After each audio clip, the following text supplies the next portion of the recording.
सीमा एक साधारण सी पढ़ी लिखी संस्कारी लड़की। शादी के बाद जब वो ससुराल आई तो उसके दिल में बस एक ही सपना था, सबका दिल जीत लूंगी। पहली ही रात सपनों से भरी सीमा को एक ऐसा सच दिखाया गया जिसके लिए वो तैयार नहीं थी। बहू, नीचे कमरे में जगह कम है, आज छत पर ही सो जाना। सीमा चौंकी पर कुछ बोली नहीं। सीमा सोचने लगी, पहला दिन है, शायद मजबूरी होगी। छत पर एक पतली सी चादर और ऊपर खुला आसमान।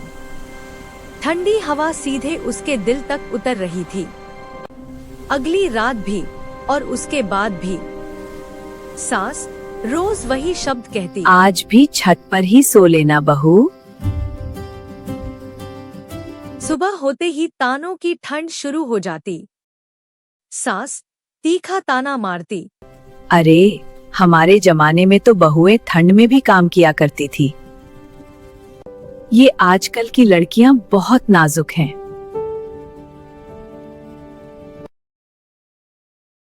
ननद हंसते हुए बोलती, भाभी, छत पर नींद तो अच्छी आती होगी ना? सीमा मुस्कुरा देती पर आंखों में आंसू भर आते।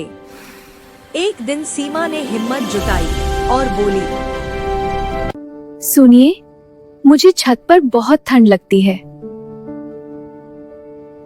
माँ जो कहती हैं सही ही कहती होंगी, तुम थोड़ा एडजस्ट कर लो।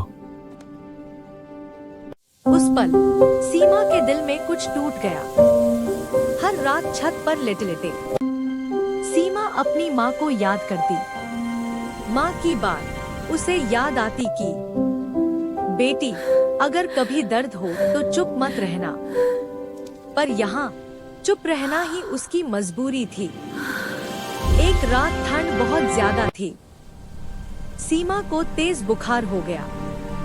सीमा पूरी रात कांपती रही। नाटक मत कर, ठंड हर किसी को लगती है। लेकिन सुबह वो फिर रसोई में खड़ी थी।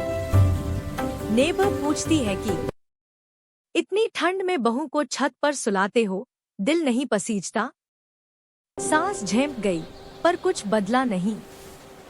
कुछ महीनों बाद सीमा ने घर से ऑनलाइन काम शुरू किया। धीरे धीरे वो घर की सबसे ज्यादा कमाने वाली बन गई।